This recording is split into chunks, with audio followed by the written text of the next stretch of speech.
if anybody ever wants to know whether I've ever felt guilty for working and my kids being at home, not for a minute.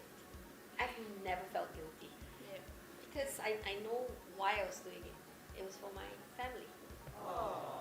Yep. So I'm Grace, her youngest, and this is Erica.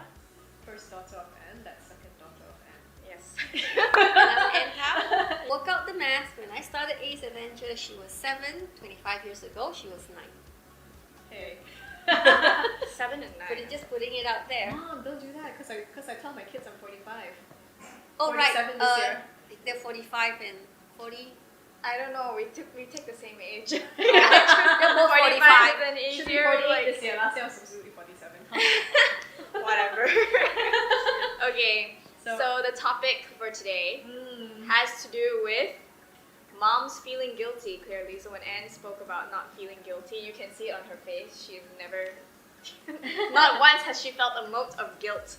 So this is like the follow-up video to her video about I work and I feel guilty. Yeah, to all you moms out there, Yes. we wanted to just take this from a mother-daughter kind of perspective. As the kids on the receiving end Yes, of it. of, mom working and not being around. Yeah, Right. and perhaps some of the insights that you may glean out of this may help you like create a situation where it's okay for you to go to work. Because frankly, like we were totally okay with it. Yeah. And maybe some deliberate strategies that you can use. Yep, absolutely, yes. So, shall we let's look at how we felt about mom working in general, right? Yeah. I don't know, I never felt. Okay, so the only thing I felt at times was we have to share mom. Because I mean, look, like she spent so much time with so many other kids, other people, right? She was helping all of them, become better at studying, becoming better people in general, helping them grow, right? So to begrudge our mom of doing that it didn't feel right because what she was doing was amazing. So Yes. at most we just needed to learn how to share her and to sometimes be okay with like, people calling when we were in the car. Yeah. Like when we're in the car and she's like delivering us to a gymnastics class or like whatever classes we had, then there were times where I know like when someone called just when I wanted to like talk to mom or we had just started talking and we were sharing stuff, and then I'd be like, this person has terrible timing. Like I wanted to talk to mom and then their conversation takes up the whole car ride and I'm like, okay, never mind. So that was like pretty much the only thing, but other than that, we got to have so many great conversations with mom.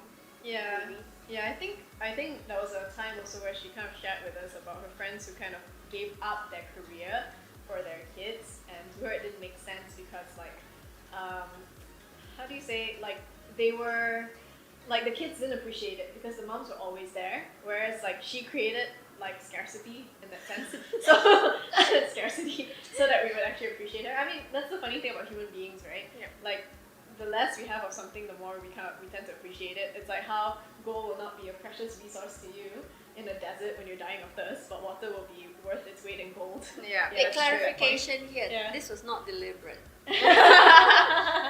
But I mean, I think like she realized in hindsight, like creating that scarcity, like creating that limitation helped us appreciate our time with her more. You did mention it, yeah. I would consider it not so much Not a back then. limitation. It wasn't deliberate. More like those were very clear boundaries. Like there were things that she needed to do as a human being, as herself, that had. It's not that we were not important or that we didn't matter, but she also made sure that she was taking care of herself and her needs and her goals. So that I feel actually made her a fuller, more complete person for us to actually connect with as well as her daughters, to see her for more than just mom. Absolutely. Actually, it helps when your children actually get so much clarity, and a lot of it comes from spending a lot of time with them. We chat a lot. We have very, very meaningful conversations, but we have a lot of fun. We have a lot of fun doing that. That's true. Yes. And it's not like we deliberately, like, as in she deliberately would go like, okay, we're gonna set like 8 to 10, we're gonna talk. It was never like that. It was always very, very relaxed. Like, it was a natural flow. Like, if we're in a car, we just talk. You know, we're like, because we know that we knew and we understood that she was busy, right? Like, earning money for the family. If not, where would we be now, right? So because of that, it never felt like we were not important. Yeah, because she's doing it for the family. Yeah, so it wasn't like there was never any point where work was more important than family, simply because we knew that what she was doing was for family. Like when she started the classes and all that, right, it was for us. Yes. Yeah, so I guess like that made it clear to us that it wasn't work over family or any such thing. Yeah, work was for family. Yes. In many Yes. instances. That's a great way of putting So it. yeah, that's pretty interesting, and I think one thing that helped as well is that I think it was the deliberate creation of our like relationship as well. Yep. Like you made it easy to be like to communicate with you. But, I mean, we're friends in that sense. Yeah. She's still mom, but like there were moments where we could that there's so many points where we talk like friends and we share a lot of things. Like it was okay for us to share things. So I think that helped as well in terms of I think it's when you work and then you don't have that avenue for a relationship, a real relationship with your mom, that actually makes it like tough. And that's what makes the work not okay, because that's what the kids may latch on to blame. Yeah. Right? Yeah, but I mean, even if you're a housewife, right, and you don't have that like intentional like ability, like you're not intending to create that relationship with your kids and you're not learning how or consistently doing that, I think it doesn't matter. Yeah. Whether you work or not at the end of the day. Yeah, Like, you're not deliberately like creating that's a good point, that because it's relationship. that intention to build the relationship. That's what makes the difference. So what else you do with your time and actually has no bearing. You're right. Hey, I have something to share here. Because I get to teach thousands of children, right? So I had a couple of feedback one point from some students. There was one I asked, because she was in Form 5, about 16, 17 years old, and so her birthday was just around the corner, so I was asking her if she was going to take her driving test, getting driving lessons and then taking her test, because it's a milestone for many of my students, right? And her answer really just, I didn't know how to respond. I was horrified.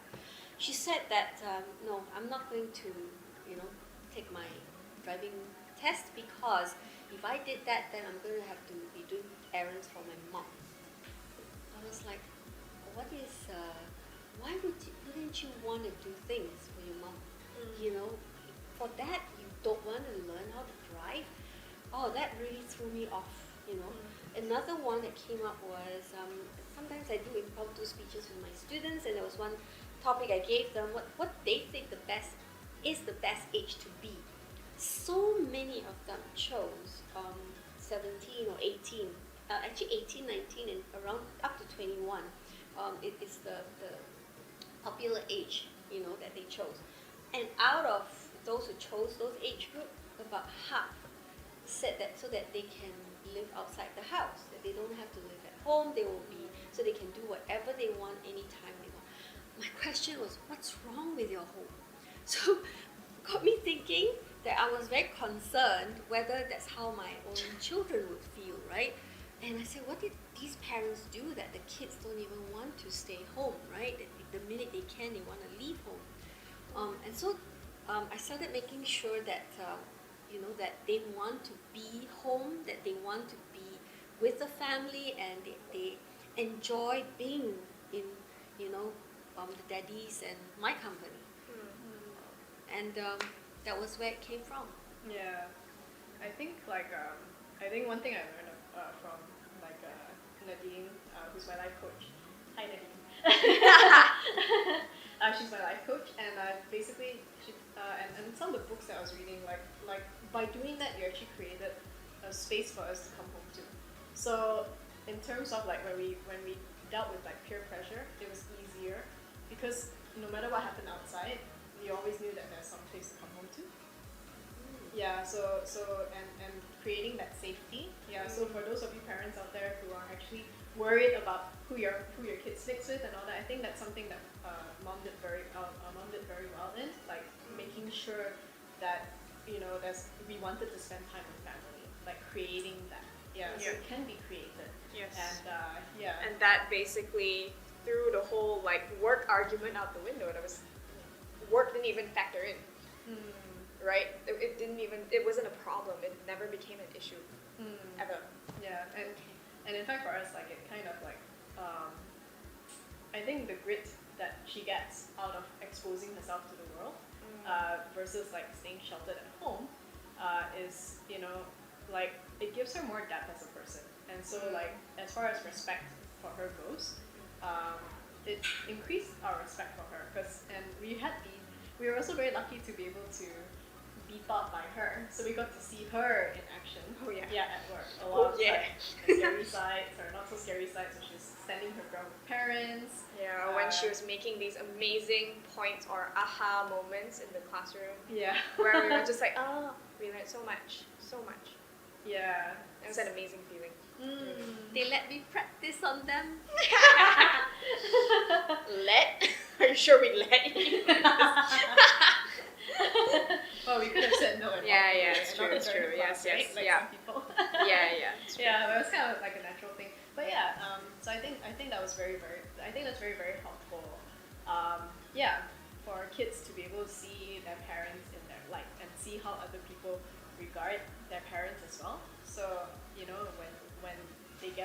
when you get yourself out there to the world, it kind of creates opportunities for that. Yeah, so I would say feel free to let your kids see you in action in work. In fact, if you can bring them along, like just do it anyway, because like I think that's really valuable. While they may grumble and grouse, like sometimes it wasn't always fun. Yeah, to follow her to work. It definitely was not always fun. Yeah, because we would follow It was her. a lot of work. Yeah, we would follow her to Bukit Jalil, and that's like an hour drive to Bukit At Jalil. that time, no 'cause that's highway. no highway.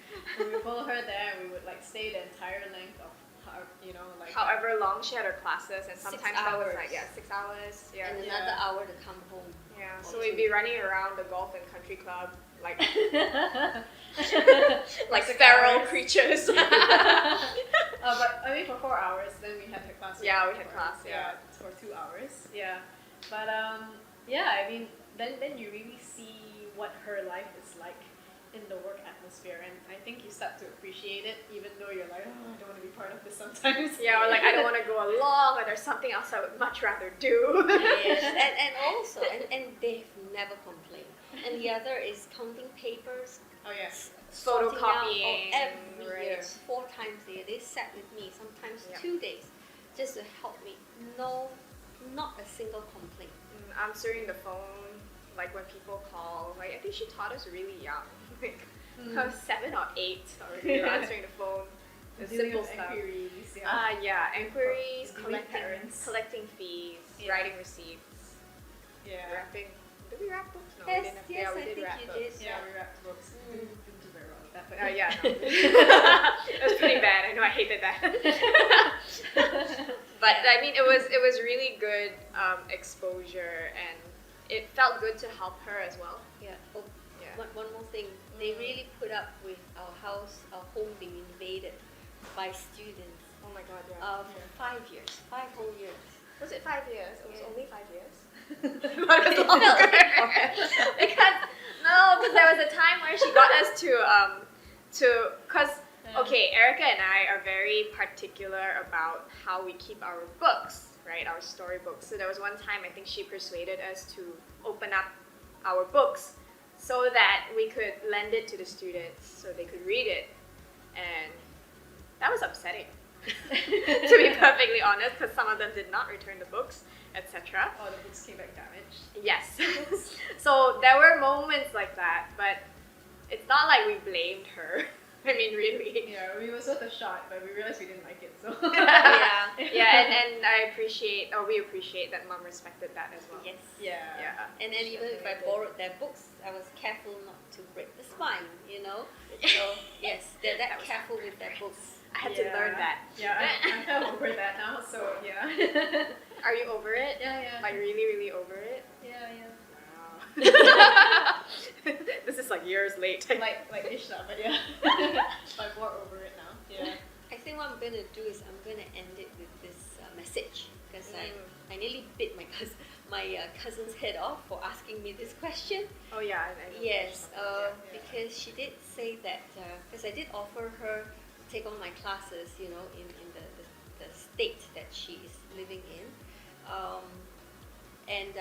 And she said, no, I'm not like you because I'm not so ambitious. I put my family first, was her answer. I was like, what? If I hadn't done this for my family, if it wasn't for my family, why would I be even doing this in the first place, you know? And we had a cause. It wasn't ambition as much as we had a purpose, or I had a purpose and a cause, which is now a whole family, you know, like driven by the whole family now, not just by me alone. Yep. And so it's a very powerful shared vision that we have taken on. And that's what it was. You know, I got to know both my children really well, which is what a lot of parents cannot say. And there were quite more than 10 years where I was walking down to work with my husband. And we were happily holding hands and, Yes, you know. that was really cute. Yes, and my children. So I was working with him and I was with my children too. When they were in my classes, I got to know them, I got to know their friends. So if it wasn't for my family, I didn't know. I'm like, wait, that was not. Oh, she was ticked off. really, really Yeah, ticked off. my poor cousin. You know. Yeah, but we're that close, so she's okay. I'm okay. Yeah. All right. So there we go. All right. So thank you That's a wrap. guys. That's Yep. a wrap. It's a wrap. Thank you. Yay. Whoa. Nice, ma. Yes. Tight. Oh.